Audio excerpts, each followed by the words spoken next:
നിങ്ങൾക്ക് എങ്ങനെ നമുക്ക് നമ്മുടെ മക്കളെ സൗണ്ട് വെച്ചിട്ട് വളരെ സിമ്പിളായിട്ട് വായിക്കാൻ പഠിപ്പിക്കാമെന്ന് കാണിച്ചു തരട്ടെ. അതും ഇതിനകത്ത് മലയാളം എക്സ്പ്ലനേഷനും കൂടെ ഞാൻ കൊടുക്കുന്നുണ്ട് കേട്ടോ. Come closely. അപ്പോൾ നമുക്ക് ഇംഗ്ലീഷ് വായിക്കാനായിട്ട് പഠിക്കാം വിത്ത് മലയാളം ഹെൽപ്പ്. അതായത് ഫോണിക് സൗണ്ട് അറിയാത്ത പാരൻസിന് വേണ്ടിയിട്ടാണ് ഞാൻ ഇങ്ങനെയും കൂടി എഴുതിയിടുന്നത് കേട്ടോ.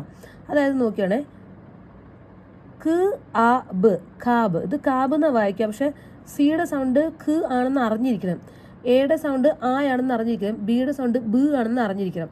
അപ്പോൾ അത് അറിയാത്ത പാരൻസിന് വേണ്ടിയിട്ട് ഞാനിവിടെ എഴുതിയിരിക്കുന്നത് കേട്ടോ. ഖ് ആ ബ്, കണ്ട, ഖ് ആ ബ് കാബ്. ഇനി ടാബ്, ടാബ് എന്ന് വയ്ക്കുമ്പോൾ ചില സ്ഥലത്ത് ട് എന്നുള്ള സൗണ്ട് വരും, ചില സമയത്ത് ട് എന്നുള്ള സൗണ്ട്. കുറേ റൂളൊക്കെ ഉണ്ട്, റൂളൊക്കെ അവിടെ നിൽക്കട്ടെ. അപ്പം ഇങ്ങനെ മാറി മാറി വരാറുണ്ട് കേട്ടോ. അപ്പം ട് ആ ബ് ടാബ്, ട് ആ ബ് ടാബ്. ഓക്കെ, ഡാബ്. ഓക്കെ, ഡാബ്, ഡ് ആ ബ് ഡാബ്, ഡ് ആ ബ് ഡാബ്. മനസ്സിലായോ? ഇനി ഇത് അടുത്ത് നോക്കിയേ, ഡാഡ്. ഡാഡ് വരുമ്പം ഇത് എങ്ങനെ, ഡി എങ്ങനെയാണ് ഡ് വരുന്നത് അല്ലേ? ഡ് ആ ഡ് ഡാഡ്. അതായത് ഡിയുടെ സൗണ്ട് ഡ് എന്നാണ്, അതുകൊണ്ടാണ് കേട്ടോ.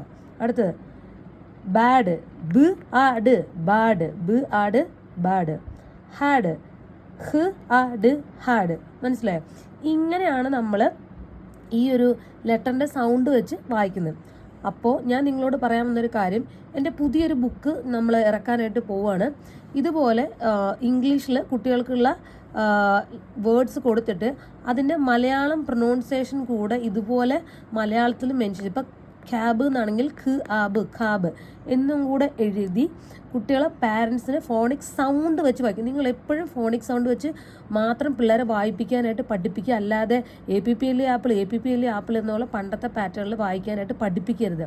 എന്തുകൊണ്ട് ആപ്പിൾ എന്നുള്ള സ്പെല്ലിങ്ങിന് എയുടെ സൗണ്ട് ആന്ന് വന്നു എന്ന് കുട്ടി അറിഞ്ഞിരിക്കണം. അപ്പം നമ്മൾ ഇറക്കാൻ പോകുന്ന ഈ ബുക്കിനകത്ത് നമ്മൾ ഇതുപോലെ സിയുടെ സൗണ്ട് ഖ് ആണെങ്കിൽ ഖ്, എയുടെ സൗണ്ട് ആ, ബിയുടെ സൗണ്ട് ബ്, ഇങ്ങനെ ഇട്ടിട്ട് കുട്ടികളെ വായിക്കാൻ അസിസ്റ്റൻസ് കൊടുക്കുന്ന ഇങ്ങനെ ഒരു ബുക്കാണ് നമ്മൾ ഷോർട്ട്ലി നമ്മൾ ഇറക്കാനായിട്ട് പോകുന്നത്. അപ്പം ഈ ഒരു ബുക്ക് നിങ്ങൾക്ക് ഹെൽപ്ഫുൾ ആയിരിക്കുമോ ഇല്ലയോ എന്നുള്ളത് എല്ലാവരും യെസ് എന്ന് കമൻറ്റ് ചെയ്യുക, അല്ലെങ്കിൽ വേണമെന്നുണ്ടെങ്കിൽ വേണമെന്ന് കമൻറ്റ് ചെയ്യുക, ഇൻട്രസ്റ്റഡ് ആണെങ്കിൽ ഇൻട്രസ്റ്റഡ് എന്ന് കമൻറ്റ് ചെയ്യുക. Okay, thank you.